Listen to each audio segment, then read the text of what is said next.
L'objectif de cet atelier, il est double. D'abord, une mise à niveau de la société civile sur ce projet de loi. Je crois que avant de pouvoir même critiquer une loi, critiquer quoi que ce soit, il faut d'abord avoir connaissance, une parfaite connaissance du contenu, des tenants et des aboutissants de cette loi. Donc c'était ça le premier objectif, la mise à niveau de la société civile avec la présentation dans les détails de cette loi. Le deuxième objectif, essentiel aussi, c'est la critique objective et constructive de cette loi. Dire quelles sont les forces pour nous de cette loi, quelles sont les faiblesses et les recommandations qu'il faut apporter. Maintenant, in fine, l'objectif ultime, c'est d'arriver à ce que nos préoccupations, nos inputs soient intégrés dans ce projet de loi.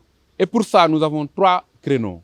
D'abord, l'État, ensuite les parlementaires, mais également les citoyens qui vont porter avec nous ces contributions-là. Le circuit classique d'adoption d'un projet de loi, c'est en général, c'est le palais et l'Assemblée, c'est-à-dire en Conseil des ministres, puis l'Assemblée nationale. Si aujourd'hui l'État nous a donné cette possibilité, on ne peut que s'en réjouir. Nous nous félicitons de cette possibilité que le président de la République a bien voulu nous donner d'apporter notre feedback. Mais nous, en tant que société civile féminine, ou en tout cas travaillant sur le mouvement des femmes, nous attirons l'attention sur le fait qu'on est en train de parler des générations futures, ce qui est bien, de partage de ces ressources, ce qui est bien. Mais il faudrait rappeler à l'État que la part de revenus de travail des femmes de manière globale n'est que de 30% du revenu national. Et donc il y a un gap qu'il va falloir résoudre. Maintenant, ce n'est pas seulement ce qui va se dire ici qui va être intégré dans nos contributions, parce qu'auparavant, il y a d'autres organisations qui sont là, d'autres ne sont pas là, qui ont eu à faire des études sur la question. Nous allons prendre toutes ces contributions-là pour en faire une synthèse et l'envoyer à l'autorité. Voilà donc le sens qu'il faut donner à cette rencontre-là. La contribution, c'est sur chaque axe de cette loi.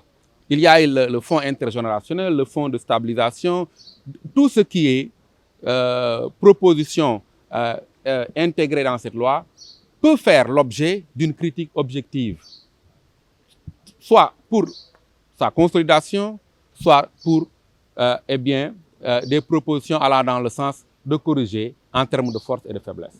Donc, pour le moment, il est prématuré de dire quelle va être notre contribution, mais ça va être une contribution allant dans le sens de peaufiner, de consolider ce projet de loi. Aux inégalités de fait, à toutes ces catégories sociales qui ont moins accès aux ressources que les autres, parce qu'il y a une profonde disparité dans la distribution et la gestion des ressources pour les acteurs sociaux dans ce pays, et notamment pour les femmes. Et j'espère que dans ce qu'on va examiner tout à l'heure, on apportera les éléments explicatifs. Les garanties, quand ça reste juste des paroles, ça ne suffit pas. Je crois que nous allons continuer à jouer notre rôle de veille et d'alerte sur ces questions, de sorte à amener l'État à nous associer à tout ce qui se fera. Nous associer à aujourd'hui la coproduction de cette loi, mais également à la co-exécution de cette loi et aussi au suivi et à l'évaluation de cette loi qui va être adoptée. Donc c'est dire que ce groupe-là qui vient d'être mis en place va se consolider et va faire le monitoring de cette loi au fur et à mesure que nous allons avancer.